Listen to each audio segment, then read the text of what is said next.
Morning campers, a little update for me. Saturday morning, I've been for a little ride in my buddy's classic mini neggy.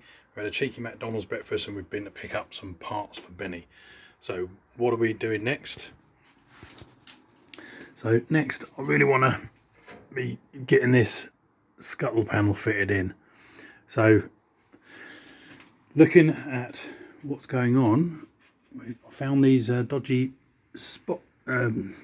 not spot welds, but some really bad welding here, which can be an absolute nightmare to feed up with the clean up with the grinder. But also, if it's not done right, the windscreen seal is not going to sit on here properly. So looking at this panel here, I just assumed this was supposed to be part of the car, but looking at it a bit more closely and looking back at other videos, like for example Classic Mini Workshop or Simpsons Classics, none of the Scuttles had this panel on. So investigating a bit further, you can see it looks like all of this panel was rotted out and damaged, so they've put this one in.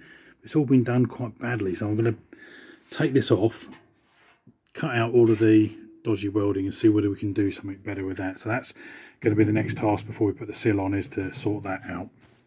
We've got a little bit more finishing work to do on putting the inner wing in.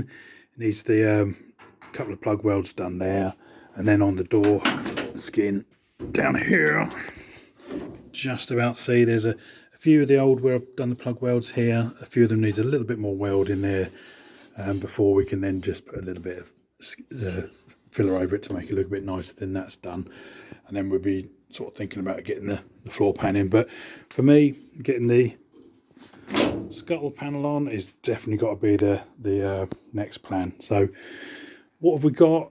We've got some more gas for the welder. We've got a nice big tub of what the guys on YouTube tend to use for doing the seams. So what you've got there is, when you have seams like down here, up there, or in here, you run a little line of seam sealer down there just to keep the water out of the gaps, and then paint over it obviously. Can of heavy build primer, because what we want to do is when the scuttle panel goes on here, we won't be able to get the spray gun very easily up to paint it. So we want to paint the underneath of the scuttle and probably the top 6 inches along there, just so it's done, and then we can sort of feather in when we get to do the engine bay properly. So we want to have a little bit of heavy build primer to tidy up that before we paint it. Always using the etch primer if we're doing a lot of aluminium spraying and things like that anyway, so I've always got a can of that. I was going to try and use off the internet a little cheapy pot, because I didn't really want to get spending loads of money on paint straight away.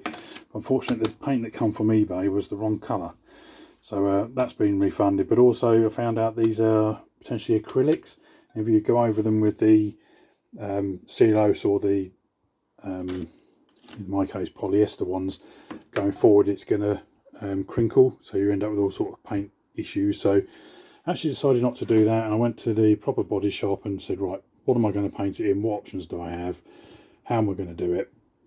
I spent a lot more money than I wanted to do, but it turns out with the metallic colours, the British Racing Green metallic, that I want to do it, the only options I have is this polyester, and unfortunately it comes with a base coat and then it's hardener and lacquer, so I had to buy the hardener and lacquer and the base coat. But we've got enough to probably do the engine bay there and definitely the scuttle panel.